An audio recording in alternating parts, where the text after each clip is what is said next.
Close your eyes. And let us drift far back, almost 2,000 years. The streets of ancient Rome are quiet now. The last of the market stalls have closed. The scent of baked bread and hot oil still lingers in the cool air. A few footsteps echo softly on the cobbled roads, perhaps a senator returning home, or a street dog searching for scraps. Above, the stars are out. The air carries the soft sound of a lyre played on a distant balcony.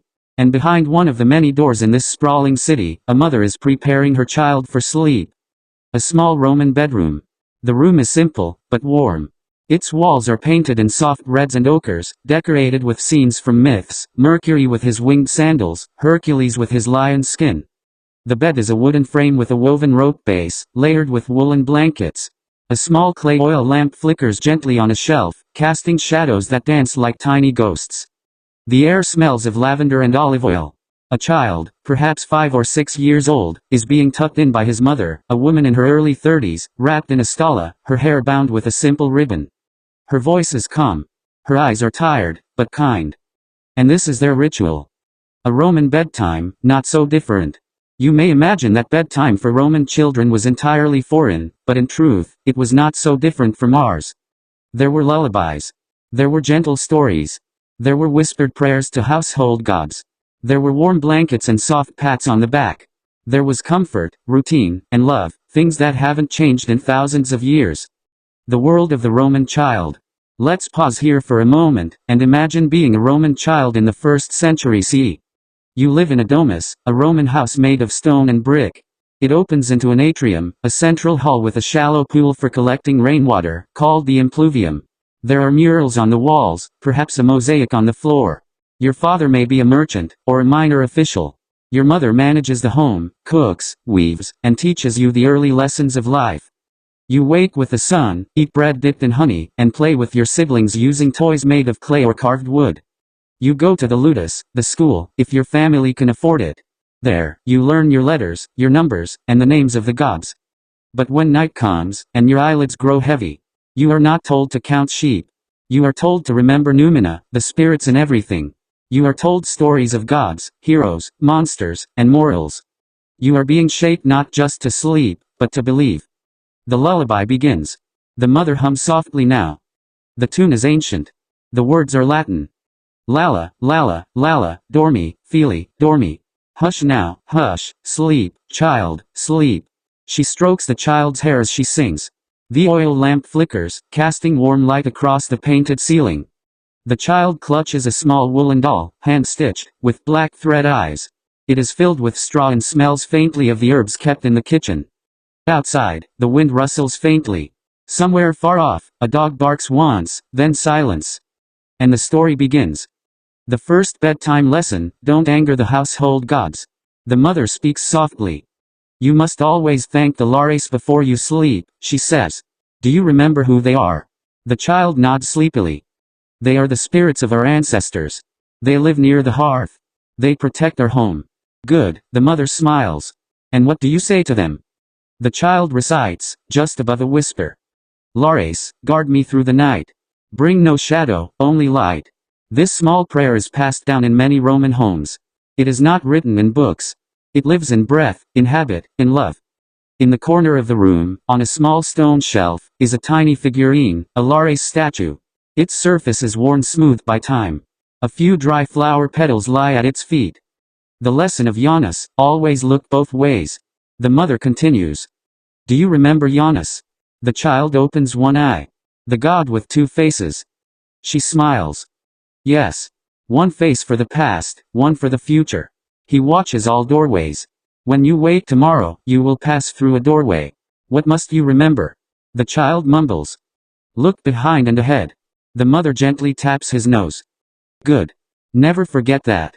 Before you do anything, look both ways, in time, and in truth. The flame of Vesta. As the child's eyes begin to flutter, the mother reaches for a small brass pendant. It bears the symbol of Vesta, the goddess of the hearth. This, she whispers, is the flame that never dies. The fire of our home. Vesta guards the warmth that cooks our food and keeps us safe. She holds the pendant above the child's chest. Even in the coldest night, this flame is with you. Sleep knowing that. She kisses his forehead, and the child finally lets out a long, contented sigh. Shadows on the wall. Outside the room, a servant quietly puts out the hallway torches. A neighbor walks by with a lantern, his shadow long on the wall. In the distance, the muffled sounds of the city fade. A fountain trickles. A horse snorts in a nearby stable. The mother watches her child for a moment longer, then dims the oil lamp. But before she leaves, she whispers, "Domus dulcis domus." Home, sweet home. And she steps into the darkness. It is night in ancient Rome. But sleep does not always come easily, not even for Roman children. There are thoughts, questions, dreams, and sometimes, fears. So a Roman mother, or grandmother, or nursemaid, sings. She does not sing to entertain. She sings to soothe. To carry the child from the world of lamps and stone walls, into the world of moonlight and dreams. The lullabies of Rome. The Romans called lullabies cantileni, little songs. Some were ancient, passed down by generations.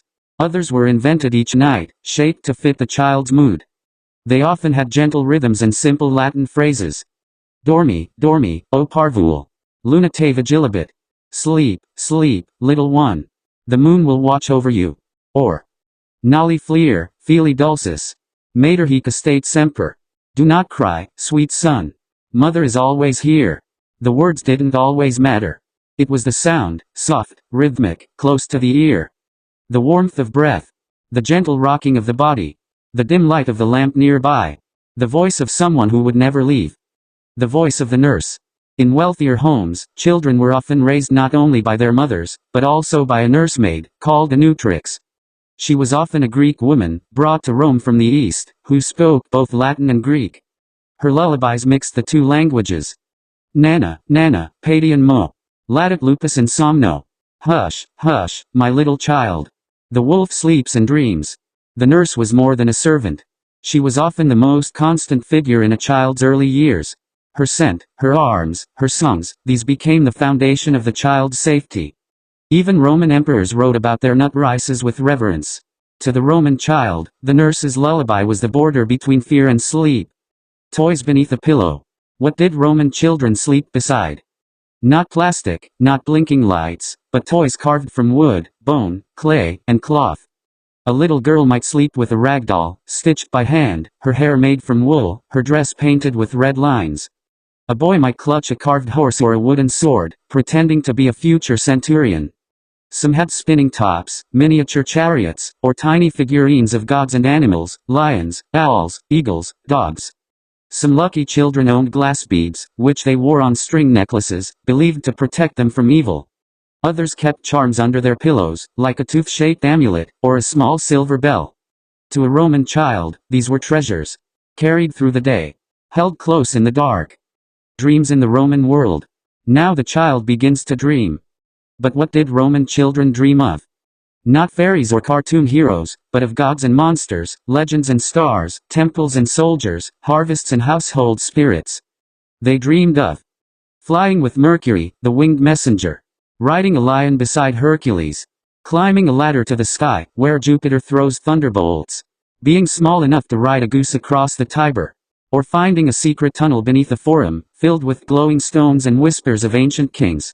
Roman dreams were woven from the world around them. And their world was filled with gods. Bedtime myths, the tale of Luna and the sleeping shepherd. Sometimes, the mother would whisper a short myth before leaving the room. One favorite was the tale of Luna, the goddess of the moon, and Endymion, the shepherd she loved.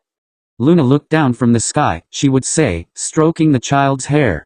And she saw a beautiful shepherd asleep on the hillside. His face was peaceful.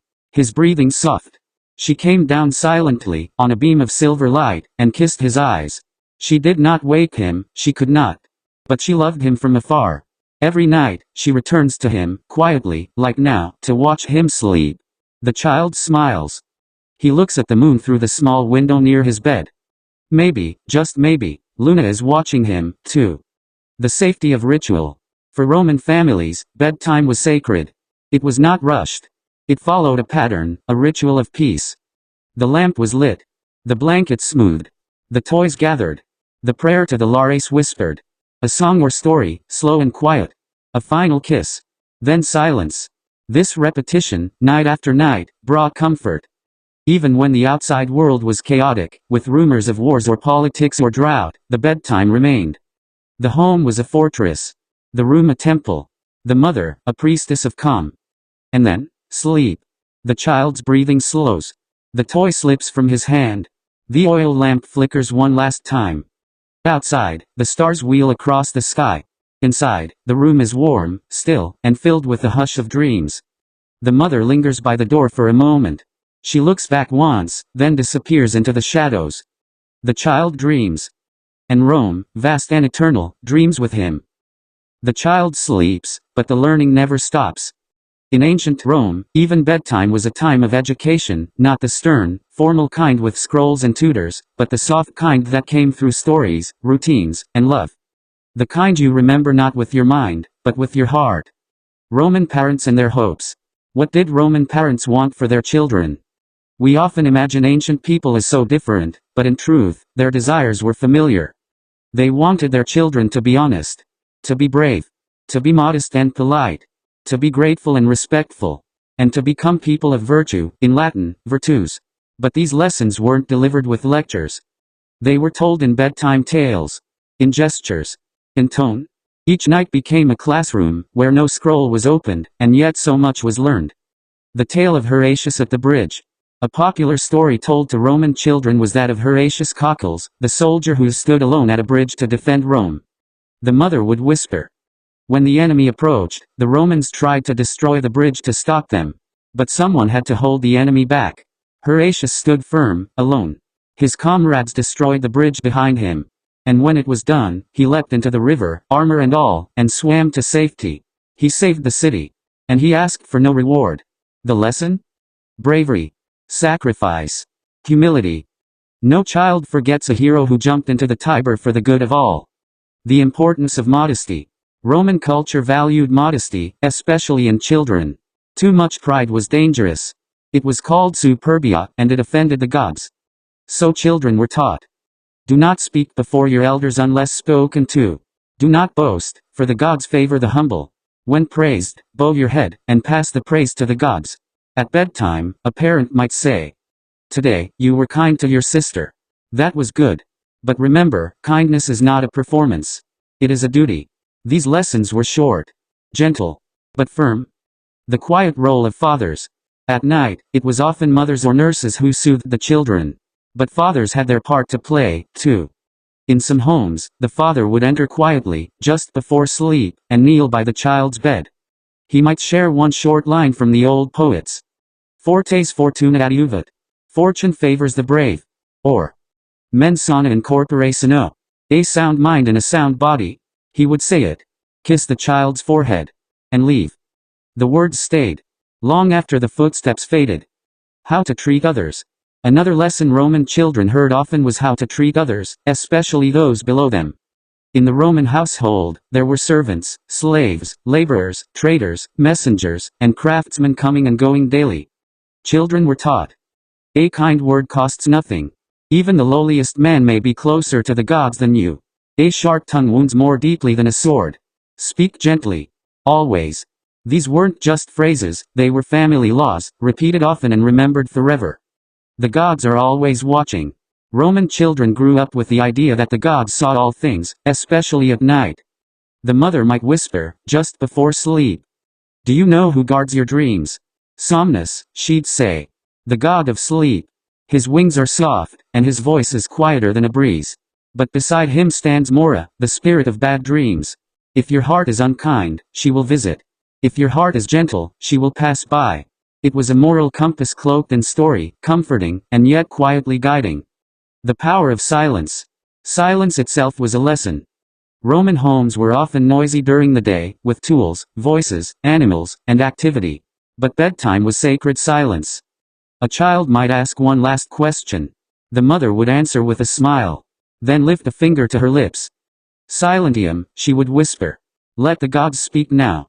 And slowly, the child would learn that stillness is not emptiness. It is a space where wisdom waits. The story of the oak and the reed. One of the most cherished Roman fables, passed down from old Greek tales, was the story of the oak and the reed. The mother would say, "There was once a mighty oak tree. It stood tall, proud, and unbending. Nearby grew a reed, small, flexible, and quiet. When the storm came, the oak refused to bend. It cracked and fell. But the reed, though small, bent with the wind, and survived.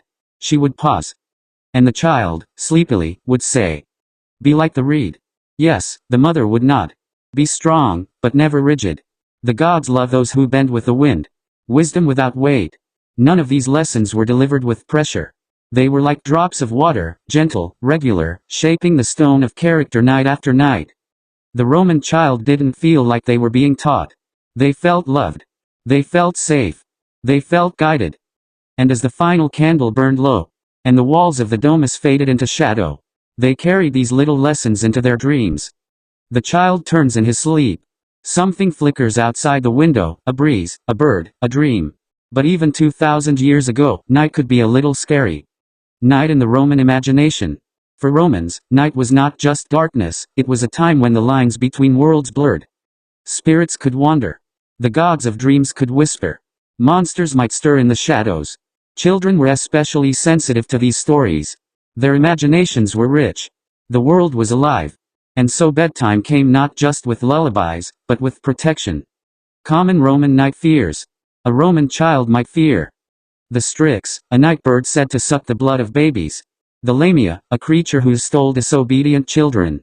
The larvae, angry spirits of the dead who had no tombs. Shadows with no feet. Whispers heard when no one was near. But these fears were not used to threaten, they were used to explain the unknown. And always, they came with comforting rituals. Protective charms. Every Roman child had some kind of amulet, especially while sleeping. The most famous was the bulla, a small pouch or capsule worn around the neck. For boys, it was usually made of leather or gold. For girls, it might be made of cloth or silver. Inside were herbs, prayers, or tiny bones, items believed to ward off evil. Before bedtime, a mother might lift the bulla gently and whisper, "Protege illum, Domini." Protect him, O Lord. Then she would kiss the charm, and tuck it back beneath a blanket. Salt and iron. In Roman folk belief, salt was sacred, it was used to purify and protect. Some mothers sprinkled a pinch of salt under the bed or near the doorway before putting the child to sleep. Iron, too, was thought to repel bad spirits. A small iron nail might be placed near the head of the bed, or hidden inside a wooden beam. It wasn't magic. It was peace of mind. The kind of thing you do not because you fear, but because you care. Whispered warnings, and gentle reassurance. Some parents used tiny, half-playful warnings. "Be still, my little one," a mother might say with a smile. Or the Lamia will think you are awake, and come to play. But always, it was followed by comfort. "But she cannot come here.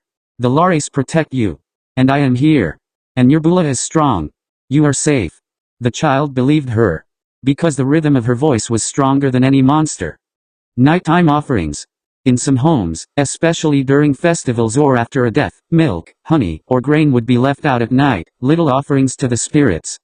Roman children saw this and learned. Even fear can be met with kindness. Even the unknown can be honored. A drop of milk on the doorstep. A prayer murmured to the darkness. And then, the door gently closed. Stories that gently tamed fear. One popular nighttime story was that of Picus, a boy who wandered into the forest at dusk. Picus was curious, the mother would say. He wanted to know where the sun went. So he followed it into the woods. But as the sky darkened, he heard strange sounds, snapping twigs, distant hoots. He hid under a tree and began to cry. Then he saw a figure, not a monster, but a goddess. It was Diana, the huntress.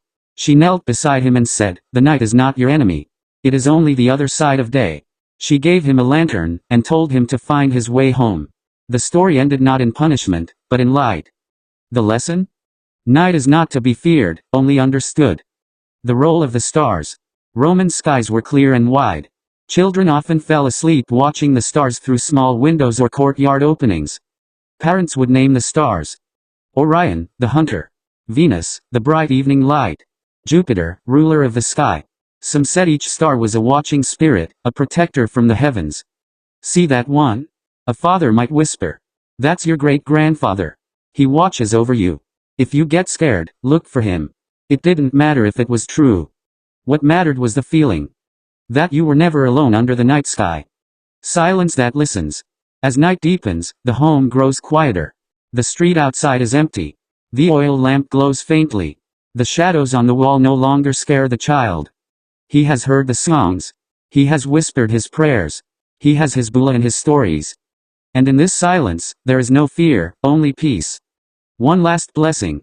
Some Roman families ended bedtime with a final phrase, spoken softly. Veil, fili. Dormi in pace. Farewell, my child. Sleep in peace. Or, somnus tibi sit dulcis. May your sleep be sweet. The parent would then pause, place a hand lightly on the child's forehead, and walk away without another word. The child drifts into dreams, carried on the wings of somnus. The child stirs, but not from fear. Tonight is special. Not every night was the same. In most Roman homes, bedtime followed routine. But on certain nights, that routine shimmered with excitement. These were the nights of festivals, when the city buzzed, candles multiplied, and sleep came with laughter and stories instead of silence. Roman children didn't have birthday parties as we know them. But they had feast days, goddess nights, and family rituals that made bedtime feel like magic. The Feast of Saturnalia. Saturnalia, held in December, was Rome's most joyful festival. For 1 week, social roles were reversed. Slaves were treated to feasts. Children were given toys and sweets. And bedtime? Well, let's just say bedtime was negotiable. On Saturnalia evenings, Roman children might stay up past dark, receive little clay dolls, sigillaria, listen to songs sung loudly in the streets, see their father wearing a silly cap, pileus, and joking with the servants. And eventually, after much giggling and yawning, they would collapse into bed, still wearing a paper crown or holding a sticky date in one hand. The Lemuria, when the spirits walked. But not every special night was cheerful. During Lemuria, held in May, the Romans believed restless spirits of the dead could wander freely. Fathers walked barefoot through the house at midnight, tossing black beans over their shoulders and chanting, Hic ego mitto, his redimo meet meosc fabis. With these beans, I redeem me and mine. Children were kept indoors, and bedtime that night came with caution. Mothers might whisper, Tonight, the spirits walk. But we are safe. Father has sent them away. And the lares guard our door. The oil lamp was left burning a little longer. The door was closed with care. And the child learned. Fear has its place, but so does ritual. Carmentalia, the goddess of mothers and birth. Another tender night was Carmentalia, a feast honoring Carmenta, goddess of childbirth and women. This festival, in January, was often celebrated within the home. Children would watch as their mothers made small offerings, perhaps a piece of bread or fruit, left at the hearth. At bedtime, the mother might hold her child close and say, Carmenta once whispered your name before you were born. She watches still. This made the child feel not only loved by family, but watched over by the divine. A comfort that no blanket could match. The night of the first tooth. In Roman culture, firsts were important. And one of the most cherished was the loss of a child's first tooth. When it happened, the child would be given a special bedtime. A tiny gift placed under the pillow, not unlike the modern tooth fairy. A song sung about growing up strong. A wish whispered into the night. Some families would burn the tooth as an offering. Others buried it with care in the courtyard garden. The message to the child? You are growing. You are brave. You are becoming. And sleep that night came with a quiet pride. Full moon nights. For many Roman children, the full moon was a friend. On those nights, the courtyard shone with silver. The walls glowed. The stars faded. And sometimes, if the air was warm, children were allowed to lie under the open sky and listen to stories. A mother might point to the moon and whisper, That is Luna, riding her chariot through the heavens. She brings dreams in a basket. Look, she's lowering one now. And the child, eyes wide, would imagine a little glowing bundle floating down, settling beside them like a gentle fog. Sleep came slowly, joyfully. And with it, a moonbeam of magic. The story of Flora and the spring blossoms. One bedtime tale told during spring festivals was about Flora, the goddess of flowers. Flora loved the sleeping earth, the mother would say. But she noticed it had no color. It was brown and bare. So she went to the edge of night, where the dreams live, and gathered all the colors she could find. Pink from a girl's cheek. Yellow from the sun's laughter. Blue from a robin's egg. White from the smile of the moon. She sprinkled these over the ground while the world slept. And when the earth awoke, it was blooming. That's why we have flowers. The child would smile and whisper, Thank you, Flora. Firelight and family. Festivals often meant everyone was home. Fathers who usually returned late, uncles from other towns, older siblings home from the market. All together around the hearth. On those nights, children fell asleep to the sound of laughter, wine being poured, and old stories being retold. The oil lamp stayed lit longer. The warmth from the hearth reached the bedroom. And the child slept with a smile. The dream that night was not of gods or monsters, but of family. Together, safe, present. When the city sleeps. Even on festival nights, Rome eventually went quiet. The drums faded. The flute songs stopped. The wine jugs emptied. And the oil lamps dimmed, one by one. But in the child's room, there was still a glow. From the flame. From the story. From the memory of laughter. And sleep came not as escape, but as a soft celebration. The oil lamp flickers gently. Shadows shift across the painted walls. And somewhere, just beyond the child's dreams, a god listens. The gods were always near. In the Roman world, gods were not far away. They were not trapped in the sky or hidden behind temple walls. They were in the home, the hearth, the shadows, the light. They were everywhere, and bedtime was their favorite hour. Because that is when hearts are softest. When the day's pride and stubbornness have melted. When the soul is quiet. Lares, Penates, and household divinity. We've met the Lares, those ancestral spirits who protected the home. But there were also the Penates, the guardians of food, supplies, and well-being. Together, they lived on a small household altar, usually near the kitchen or central room. Before bed, the family might place a bit of wine, a pinch of salt, a piece of bread or dried fig. The child would watch carefully, and perhaps be asked, "What do we say?" And the answer, almost whispered, "Gratias ago, Lares et Penates." Custodite numbers. Thank you, Lares and Penates. Watch over us. This simple ritual, repeated each night, made the invisible feel close. Made the divine feel personal. The bedtime of the gods themselves. In some stories, even the gods went to bed. A favorite bedtime myth told how Jupiter, the king of the gods, closed his great eyes each night, and when he did, the stars were lit by his dreams. "He sleeps on a bed of cloud," the mother would whisper. With Juno beside him, watching over the earth. "When he snores, it's thunder. When he smiles, it's lightning." The child would giggle, and imagine the sky itself as a sleeping giant. And perhaps, feel a little less afraid of storms. Myths as moral lessons. Each god carried a personality, a story, and a lesson. Bedtime was the perfect time to explore these. Crescent-shaped moon. The kindness of Mercury. Once, Mercury saw a man steal a coin, the mother would say. But instead of punishing him, he gave him 2 more, and said, "Try again, but this time, share." The man was so surprised, he never stole again. Lesson, mercy. Second chances. Cleverness over cruelty. Crescent-shaped moon. The courage of Minerva. A young girl once asked Minerva, goddess of wisdom, how to defeat fear. "Learn everything," said Minerva. "Knowledge turns fear into stone, and you can step over stone." Lesson, knowledge gives strength. Ignorance feeds fear. Crescent-shaped moon. The jealousy of Mars.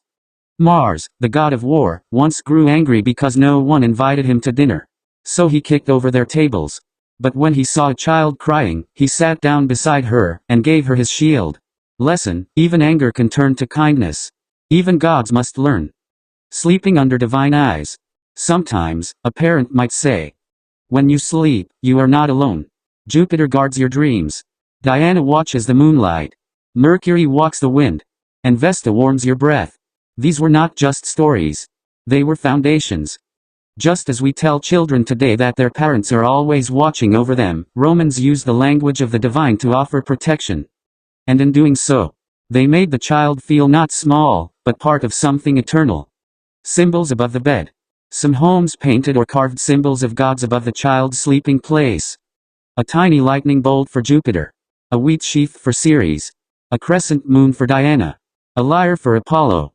These images were not explained in detail. They were simply there. Present. Watching. Remembered. In the mind of a child, this meant, the gods are part of my sleep. Dreams as messages. Romans believed that some dreams came from the gods. A child might wake and say, "I saw a horse made of gold. It flew over the river." And the parent would listen carefully, nodding slowly. That is a good dream. Perhaps Mercury sent it. There was no need to decode. The dream had meaning just by existing. Because in Rome, everything had meaning, especially what the heart made at night. The divine whisper. Some children claimed to hear voices at night. Not frightening ones, but soft murmurs, like wind through a curtain. A mother might say, "That's Somnus, the god of sleep. He checks in on all children before sunrise. He walks silently, carrying a feather and a flower. If he likes what he sees, he leaves a good dream under your pillow." It may sound fanciful, but imagine hearing this at 5 years old, wrapped in wool blankets, the stars outside your window. Wouldn't you believe? A god for every child. In time, Roman children grew and chose a patron god, one who matched their soul. But even as little ones, bedtime helped them feel close to all of them. The brave child admired Mars. The quiet child listened for Apollo. The clever child loved Mercury. The caring child smiled for Vesta. The gods became friends, protectors, mirrors. And that was the beginning of belief. The boy is no longer a boy. He stands taller now. His tunic fits differently. He speaks in longer sentences. He walks with purpose. He is beginning to choose. But at night, when the fire burns low and the wind returns to the windows, he remembers. The inheritance of routine. Years after leaving the nursery, Roman men and women still followed the patterns planted in their childhoods. Lighting a lamp with care. Whispering a quiet thanks to the Lares. Folding the blanket twice, as mother once did. Pausing before sleep to reflect, to pray, to simply breathe. These were not rules. They were comforts in structure. Even as adults faced the politics of Rome, the weight of commerce, or the duty of war, they returned at night to the rituals of safety learned as children. The words that stayed. Certain phrases, simple, gentle, echoed into adulthood. Be like the reed. The gods walk the halls at night. Kindness is not a performance. Jupiter dreams the stars. They were not quotes memorized for tests. They were truths etched into the soul. A Roman senator might write laws by day. But at night, his final thought before sleep might still be, "Dormi in pace, fili. Dormi in pace. Sleep in peace, my child. Sleep in peace." Only now, it is spoken to his own son. The power of memory. Roman culture placed great weight on memory, not just historical memory, but emotional memory. The bedtime lessons of childhood became the voice that guided decisions, the shadow that paused the angry word, the whisper that reminded you to look both ways, in time and in truth. When faced with temptation, a man might remember the story of Mars and the crying child. When facing fear, a woman might remember Minerva's line, "Knowledge turns fear into stone." These stories weren't childish. They were life's foundation. The return to the Lares. As adults aged, they often returned more deeply to the household gods of their youth. The altar that once seemed a curiosity became a source of stability. Some would even rebuild childhood prayers, incomplete, ungrammatical, because they still felt right. "Guard me through the night," a man might murmur, years later. "Bring no shadow, only light." It didn't matter if it was poetic. It mattered that it was real. Parenting the Roman way. When former children became parents themselves, they passed on the same nighttime ways. The same lullabies, perhaps half remembered. The same myths, softened for little ears. The same goodnight words, as old as stone. A young Roman father might sit beside his child's bed, rubbing his temple after a long day of law or farming, and say, "Do you know why the stars shine?" And even if he didn't quite believe anymore, he'd smile and say, "Because Jupiter dreams them into being." It was never about truth. It was about connection. Bedtime in times of war. Even soldiers remembered. Far from home, camped in distant lands, Roman legionaries often carried a small bulla from childhood, a miniature carving of Mercury or Mars, a ragged piece of wool from an old toy. They lit fires, wrote letters, and, before sleep, whispered half-prayers to the gods of the hearth. Men who fought under thunder and steel still craved the silence of a Roman bedtime. And many said their dreams were filled with the voices of their mothers, whispering, "Sleep now. You are safe. I am near." Even if they weren't. The return home. Some Roman citizens lived to old age. And in their final years, as their hair silvered and hands grew still, they often returned to the same room where they were once rocked to sleep. The same walls, the same shadows. They would light the same lamp, touch the same floor, and perhaps ask their daughter to sing an old lullaby, one she never quite learned, but always remembered. "Lala, lala, dormi, fili. Hush now, sleep, child." And though the body had traveled far, the soul never left that first place of safety. The circle closes. One day, the child of the child will lie in bed. He will ask, "What comes after the stars?" And his father will pause, smile, and say, "Diana walks there. She watches over the night." And so the circle continues. From voice to voice. From story to story. From light to sleep. The room is dim. The fire is low. And somewhere in the distance, a flute plays its last few notes. Rome sleeps. And in its sleep, it remembers. The weight of generations. The child who once feared shadows is now old. His hands, once soft and curious, are lined and worn. But he remembers. The warmth of wool blankets. The smell of olive oil and lavender. The low murmur of stories.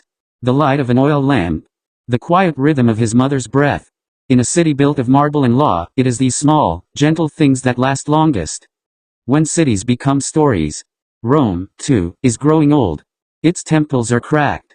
Its senators quieter. Its streets hold more memory than motion. But Rome, like the child, is more than bricks. It is voice. It is prayer. It is ritual. And ritual lives in the softest things. A lullaby. A whispered myth. A god's name spoken in the dark. A mother's voice echoes forever. In a quiet home in the Subura district, far from the forum, far from the noise. An old man closes his eyes. He sees not war or gold or conquest. He sees a woman, his mother, placing a doll beside him. He hears her voice.